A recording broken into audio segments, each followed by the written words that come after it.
ఈరోజు కథ నా నువ్వు నీ నేను రచించిన వారు వనజ గారు. డాడీ ఐస్ ఓపెన్ చేయి అంది విరాట్ రేపలు పట్టుకుని లాగేస్తూ. ఎవరు ఈ పాప అనుకుంటూ విరాట్ ఫోన్ పక్కన పెట్టి తన దగ్గరికి వెళ్ళాను.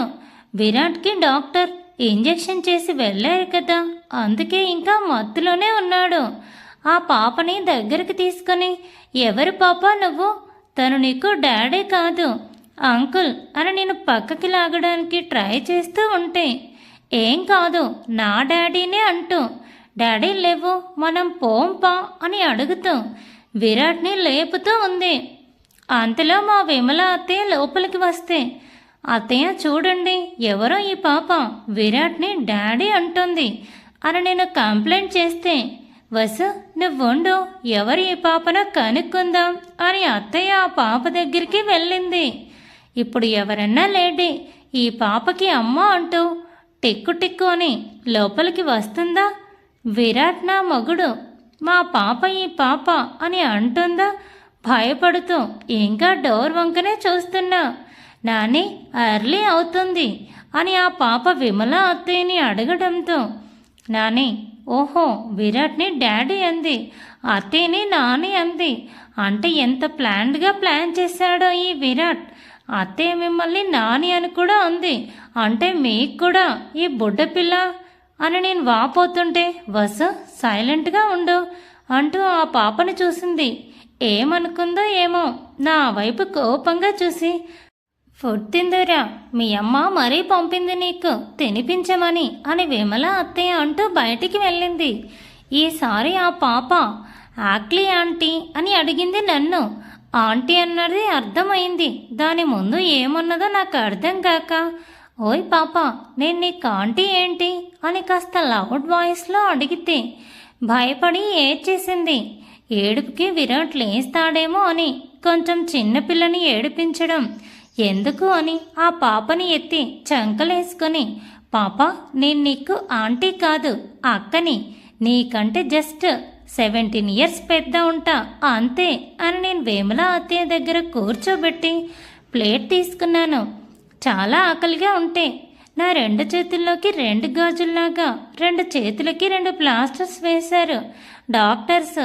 ఇంకెలా నేను తినేది అనుకుంటూ ఉంటే అత్తయ్య నా నోటికి అన్నం అందించింది. మా స్వీట్ అత్తయ్య ఈ పాప ఇందాకేదో అడిగిందే నాకు అర్థం కాలేదు అనుకుంటూ, పాప ఏంటి ఏమన్నావు ఇందాక అని నేను అడిగితే, ఐఎమ్ అంగరీ ఆంటీ అంది. ఆంటీ అన్నదానికి కోపం సర్రున లేచి ఆ కోపాన్ని తొక్కి పెట్టేసి, యాంగ్రీ అన్న వర్డ్ని నా టైప్ పరిశోధన చేసి ఆకలి వేస్తుందా అని అడిగాను. అవును అన్నట్టు తల ఊపింది. నా చేతికి గాయం ఉన్నది కూడా చూసుకోకుండా పాపకి కొంచెం అన్నం తీసి పెట్టాను. No I want ghee rice అంది బుడ్డపిల్ల. కానీ ఇక్కడ లేదు నాన్న, తర్వాత తెప్పిస్తాను, ఇప్పుడు ఇది తిను అని తినిపిస్తే వద్దు అని ఊసేసింది. సరే జ్యూస్ తాగు అని చెప్పి ఫ్రెష్ జ్యూస్ ఇస్తే అది తాగేసింది. ఆ లోపు నేను తినడం కూడా అయిపోయింది. అత్తయ్య విరాట్ని ఎప్పుడు డిశ్చార్జ్ చేస్తారు అని మూతి ముడుచుకుంటూ అడిగితే, ఆ విషయం మీ మామయ్య మాట్లాడుతారులే, ఈ పాప గురించి కనుక్కో అని అంటే ఆ పాపని మళ్ళీ విరాట్ రూమ్లోకి తీసుకెళ్తూ, పాప నీ పేరేంటి అని అడిగాను. తన ముందు మోకాళ్ళ మీద కూర్చుని మై నేమ్ అంది పాప. హా యువర్ నేమ్ అని నేను అడిగితే స్మాలీ అంది. వాట్ అని నేను అరిస్తే హా అంది పాప. నా అరుపుకి విరాట్ కూడా మెలకువ వచ్చి లేస్తే ఆ పాప విరాట్ వంక చూసి మళ్ళీ పరిగెత్తుతూ వెళ్ళి డాడీ అని బెడ్ ఎక్కేసింది. మళ్ళీ hi smiley how are you అని విరాట్ కూడా పాపని దగ్గరికి తీసుకునేసరికి నా బతుకింకా బస్టాండ్నే దేవుడో. విరాట్కి పెళ్ళి అయిపోయి పాప కూడా ఉంది, నన్ను అన్యాయం చేశాడే అని నేను ఏడుస్తూ కన్నీళ్ళు తుడుచుకుంటూ విరాట్ దగ్గరికి వెళ్ళాను. విరాట్ నీకు ఈ పాప తెలుసా అని నేను అడిగితే తెలుసు అన్నాడు ఏటో చూస్తూ. అది నువ్వు ఏటో చూస్తున్నా అంటే గతంలోకి వెళ్ళావు. బెంగళూరులో నీకు పెళ్ళాం ఈ పిల్ల ఉంది కదా, ఇప్పుడు బయటపడ్డారు కదా అని నేను అడిగాను కరాఖండిగా. వసు స్టాప్ అంటూ ఫోన్ ఇటివ్వు అని అడిగాడు విరాట్. ఆ పాప అమ్మకి కాల్ చేస్తాడో ఏమో అని అనుకొని ఫోన్ విరాట్కి ఇచ్చాను. ఎవరికో కాల్ చేసి 2 మినిట్స్ ఏదో మాట్లాడి కాల్ కట్ చేశాడు. నా వైపు కోపంగా చూసి కాసేపు సైలెంట్గా ఉండలేవా వసు అని చెప్పి డోర్ వైపు చూస్తూ ఉన్నాడు. మేల్కొని ఉన్నాడు కదా, పడుకొని ఉంటే ఎలా ఉంటుందో అనుకుంటూ కొంచెం బెడ్ పైకి జరిపాను నేను. ఆ పాప మా ఇద్దరిని చూస్తూ ఉంది. థ్యాంక్స్ అని చెప్పి వసు కొంచెం ఆకలిగా ఉంది అని విరాట్ అడిగేలోపే నేను జ్యూస్ తీసుకువెళ్ళి విరాట్కి ఇచ్చాను. తాగాక 3 డేస్ నుండి బెడ్ మీద పడుకొని నాకు బోర్ కొట్టేసింది. పైకి లేచి కాసేపు వాక్ చేస్తాను, హెల్ప్ చేస్తావా అని విరాట్ అడగటంతో ఇప్పుడే నడవచ్చా, డాక్టర్ అంకుల్ని అడిగేసి వస్తాను వండు అని నేను వెళ్ళబోయే అంతలో ఆపేసి నాకేం ఏ ఎముక విరగలేదే తింగరి, కాస్త నీరసంగా ఉన్నాను, ఒకవైపు నువ్వు పట్టుకో నేను కొంచెం వాక్ చేస్తాను అని చెప్పి కిందికి దిగబోయాడు విరాట్. మరి వైఫ్ అన్నాక హెల్ప్ చేయాలి కదా, అందుకే విరాట్ని కిందికి దించి ఇంకోవైపు నేను పట్టుకున్నాను. ఫస్ట్ నిలబడ్డానికి కొంచెం ఇబ్బంది పడ్డాడు విరాట్, కానీ తర్వాత ఒక 4 అడుగులు వేసేసరికి సెట్ అవుతూ నిదానంగా అడుగులు వేస్తూ ఐసీయూలోనే వాకింగ్ స్టార్ట్ చేశాడు. అందులో అక్కడికి డాక్టర్ అంకుల్ కూడా వస్తూ అప్పుడే చేస్తున్నావు, కొంచెం రెస్ట్ తీసుకోమని చెప్పాను కదా అని ఆయన చిరుకోపంగా అడిగేసరికి లేదంకుల్, నాకు పడుకొని విసుగు వచ్చింది, కాసేపు వాకింగ్ చేద్దామని అని చెబుతూ వచ్చి బెడ్ మీద కూర్చున్నాడు. ఆ డాక్టర్ అంకుల్ కూడా ఆ పాపని చూసి ఎవరు ఈ పాప, క్యూట్గా ఉంది అని ఆ అమ్మాయి బొగ్గులాగి విరాట్ని ఇంకోసారి చెక్ చేసి ఇంకా 1 అవర్లో డిశ్చార్జ్ చేస్తారు అని చెప్పేసి వెళ్ళిపోయాడు డాక్టర్ అంకుల్. ఓకే అంకుల్ అని చెప్పి నా వైపు చూశాడు. నేను రెడీ అన్నట్టు విరాట్ వంక చూస్తే నువ్వు రెడీ కాదు, ఆ చేతులకి గాయాలేంటి, అవి మానే వరకు నువ్వు నన్ను చూసుకునే అవసరం లేదు అని చెప్పి పెద్ద బాంబు పేల్చాడు. అయ్యో విరాట్, ఏంటి నువ్వు అలా అంటావు? నా గాయానికి నేను నిన్ను చూసుకోవడానికి సంబంధం ఏంటి? ఐఎమ్ ఓకే అని అంటూనే అలాగే కళ్ళు తిరిగి పడిపోయాను.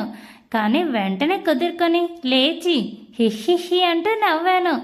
ఇది తమరు చూసుకోవడం ముందు మీరు హెల్తీగా ఉండండి, తర్వాత మమ్మల్ని చూసుకుందరు అని చెప్పి స్మైలీ కమ్ అంటూ దగ్గరికి పిలిచాడు. విరాట్ నిజానికి అంకుల్ చెప్పినట్టు పాప చాలా ముద్దుగా ఉంది, ఏమైనా తినిపించావా స్మైలీకి అని విరాట్ అడిగితే తను గీ రైస్ మాత్రమే తింటుంది అంట. అత్తయ్య అది తీసుకురాలేదు, అందుకే జ్యూస్ తాపించాను అని నేను చెప్పడంతో కిందకి వెళ్ళి క్యాంటీన్లో తీసుకురా ఉంటుంది అని చెప్పి నన్ను పంపించాడు. అవునా సరే అంటూ కిందికి వెళ్ళి తీసుకుని వచ్చేలోపు పాప విరాట్తో ఆడుకుంటూ ఉంది. చేతి వెళ్ళి లాగుతూ విరాట్ చెక్కిలి గింతలు పెడుతుంటే నవ్వుతూ ఉంటూ ఇంకా కన్ఫర్మ్ ఈ పాప విరాట్ కూతురే అనుకుంటూ వాపోయాను. కానీ ఇప్పుడు అడిగే ధైర్యం లేదు. అనేకంటే హ్యాపీగా ఉన్న విరాట్ మూడ్ స్పాయిల్ చేయాలి అనిపించలేదు. ఇంకో గంట తర్వాత యాస్టీస్ Varma uncle, Bhaskar uncle, Yamini aunty, Vimala అత్తయ్య వచ్చారు హాస్పిటల్కి విరాట్ని డిశ్చార్జ్ చేయడం కోసం. ఫార్మాలిటీస్ అన్ని కంప్లీట్ చేసి ఇంటికి వెళ్ళిపోయాము. డాక్టర్ మరీ జాగ్రత్తలు చెప్పాడు, ఎలాంటి ఇన్ఫెక్షన్ రాకుండా చూసుకోవాలి 1 మంత్ వరకు అని. అలాగే అని అందరం తలలుప్పి విరాట్కి ఒక కాటన్ కుర్తీ ప్యాంట్ వేసి ఇంటికి తీసుకువెళ్ళాము. కానీ అమ్మ గుమ్మంలోనే మమ్మల్ని ఆపేసి ఇద్దరికీ కలిపి ఎర్ర నీళ్లు దిష్టి తీసి అప్పుడు లోపలికి పిలిచింది. స్మైలీ ఎక్కడికి వెళ్ళిందో అనుకునేరు, మాతో పాటే వచ్చింది. మా ఇంటిని అబ్బురంగా చూస్తూ విరాట్ అస్సలు వదలడం లేదు. స్మైలీని రూమ్కి తీసుకువెళ్తానని నేను అడిగినా విరాట్ కాసేపు హాల్లోనే కూర్చుంటాను అని చెప్పడంతో సరే అని అక్కడే కూర్చున్నాడు. మమ్మీ, స్మైలీకి ఏమైనా స్నాక్స్ తీసుకురా అని విరాట్ మెల్లగా చెప్పడంతో నేను తీసుకొస్తానంటే గబగబా కిచెన్లోకి వెళ్ళి ఫ్రూట్ పీసెస్ కొన్ని తీసుకువచ్చి పోర్క్ వేసి ఇచ్చాను. చిన్నపిల్ల కదా, తను ఎలా తింటుంది, నువ్వే తినిపించు వసు అని విరాట్ అనడంతో అలాగే అంటూ పాపకి తినిపించాను నేను. అందరూ విరాట్ని ఏదో అడగడానికి నిశ్చయించుకున్నట్టు ఉన్నారు. కానీ మా అందరి ఊహల్ని తారుమారు చేస్తూ ఆ పాపే విరాట్ వంక ఇప్పుడు క్లియర్గా చూస్తూ మమ్మీ అని అడిగింది. కానీ విరాట్ మహానుభావుడు స్మైలీని దగ్గరికి తీసుకుని మమ్మీ కావాలా, తనే మీ మమ్మీ అని చెప్పి నా వైపు చూపించాడు. అంతే, అసలు ఎలా రియాక్ట్ అవ్వాలో కూడా నాకు అర్థం కాలేదు. నేను మమ్మీనా అంటే స్మైలీ నా కూతురా అంటూ చేతులు చాచి స్మైలీ అని పిలిచాను గట్టిగా. వచ్చి నా నడుం చుట్టేసింది స్మైలీ. అబ్బా, మా విరాట్కి మీ పండుకి ఆల్రెడీ ఒక పాప ఉంది, ఇప్పుడు హ్యాపీనా? Thanks for watching. Please subscribe my channel for more videos.